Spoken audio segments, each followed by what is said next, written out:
નમસ્કાર દર્શક મિત્રો, હું છું એન્કર અર્પિતા પટેલ. દેશભરના તાજા અને સચોટ સમાચાર આપણી ભાષામાં જોવા માટે A1 અભિપ્રાય ન્યૂઝમાં આપનું હાર્દિક સ્વાગત છે. હવે જોઈએ મુખ્ય સમાચાર. ભુજ ખાતે કચ્છના સાંસદ શ્રી વિનોદ ચાવડાના અધ્યક્ષસ્થાને કલેક્ટર કચેરી ભુજ ખાતે દિશા કમિટીની બેઠક મળી. વિવિધ સરકારી વિભાગ અંતર્ગત ચાલતા વિકાસ કામોની સમીક્ષા સાથે સમય મર્યાદામાં કામો પૂર્ણ કરવા સાંસદશ્રી દ્વારા તાકીદ કરાઈ.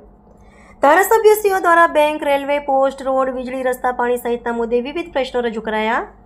સાંસદ વિનોદ ચાવડાના અધ્યક્ષસ્થાને કલેક્ટર કચેરી ભુજ ખાતે ધારાસભ્ય સર્વશ્રી તથા કલેક્ટરશ્રીની ઉપસ્થિતિમાં જિલ્લા કક્ષાની district development coordination and monitoring કમિટીની બેઠક મળી હતી.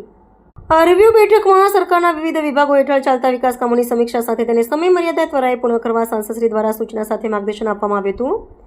આજની બેઠકમાં national highway airport authority, post office, દૂરસંચાર વિભાગ, પ્રધાનમંત્રી ગ્રામીણ આવાસ યોજના, પ્રધાનમંત્રી કૃષિ સિંચાઈ યોજના, સૂર્યઘર યોજના, સંકલિત બાળ વિકાસ યોજના, પાણી પુરવઠા, સમગ્ર શિક્ષા, પ્રધાનમંત્રી ઉજ્જવલા યોજના, રાષ્ટ્રીય ખાદ્ય સુરક્ષા અધિનિયમ, સોઇલ હેલ્થ કાર્ડ, સ્વામિત્વ યોજના, વીબીજી રામજી, ખેલો ઇન્ડિયા, પ્રધાનમંત્રી મત્સ્ય સંપદા યોજના, પ્રધાનમંત્રી ભારતીય જન ઔષધિ પરિયોજના, રેલવે ઇન્ફ્રા પ્રોજેક્ટ, પ્રધાનમંત્રી આવાસ યોજના, સ્વચ્છ ભારત મિશન, પ્રધાનમંત્રી ખનિજ ક્ષેત્ર કલ્યાણ યોજના, રાષ્ટ્રીય ગ્રામીણ પીવાના પાણીનો કાર્યક્રમ, અટલ ભૂજલ યોજના, national health mission, mid day meal scheme વગેરે સહિતની વિવિધ યોજના હેઠળ ચાલતા વિકાસ કામોનું સંબંધિત વિભાગના અધિકારીશ્રીઓ દ્વારા પ્રેઝન્ટેશન રજૂ કરવામાં આવ્યું હતું. રિપોર્ટર ભરત ઠાકુર, કચ્છ.